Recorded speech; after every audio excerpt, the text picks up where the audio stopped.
Hello everyone. In today's lesson, we're going to go beyond the rules of ser and estar that you already know. So let's begin.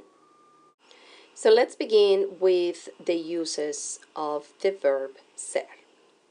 You already know that the premise of the verb ser is to describe people's, objects, situations, etc. And you also already know that, for instance, we use the verb ser to describe personality traits. For example, ser simpático, to be nice. We also use it to express nationality or describe religion, to describe someone's profession, and to describe someone's occupation. So we use the verb ser with impersonal expressions. And an impersonal expression in English is the one that takes the form of it is plus an adjective.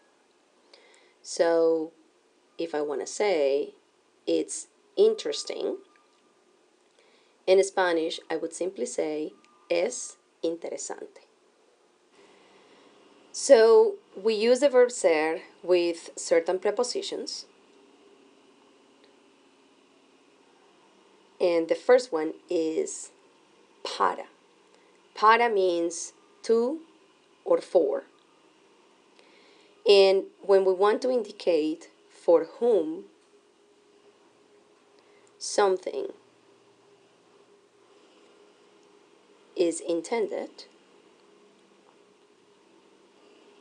we would say, for example, ¿para quién es el autorretrato?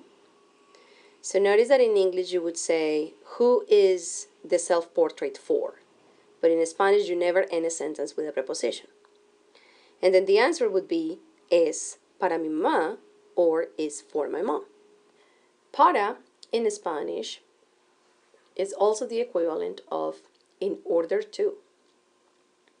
So for example, if I want to say, in order to be a great artist, you need to be original,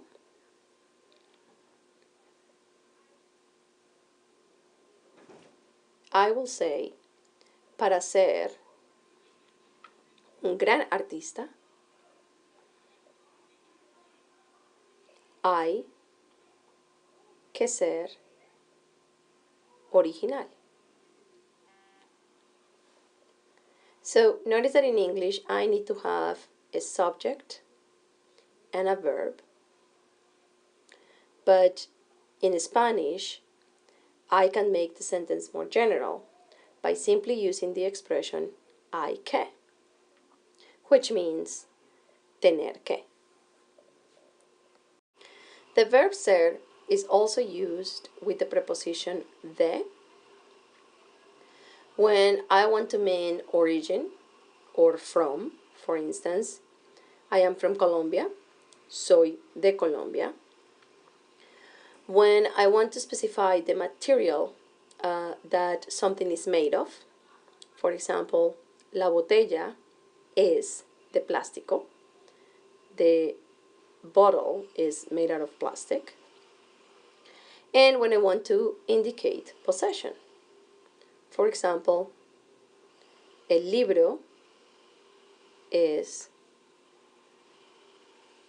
de Luis.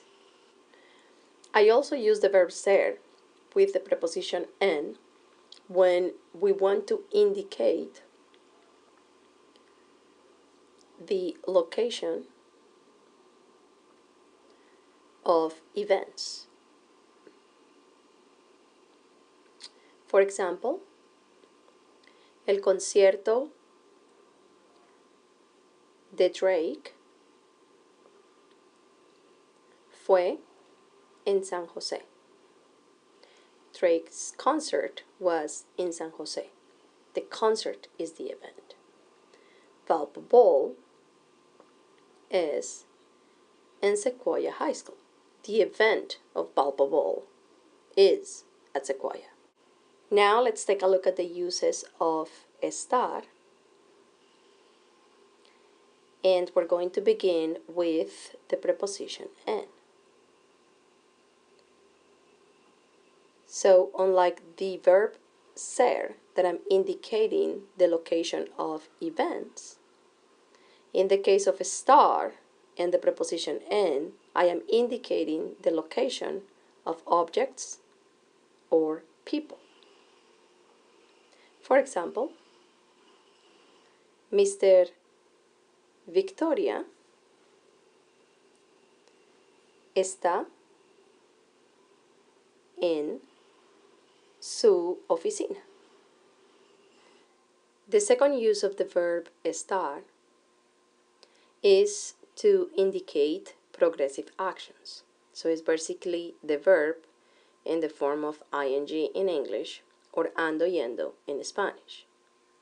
And this indicates that the action is actually going on at the moment the speaker is talking or speaking. So if I want to say, for instance, profe está escribiendo, it is actually true that right now I'm writing in this video. So as we have been seeing in class, the verb estar is used with past participles, and they basically are the verb ending in ado or ido.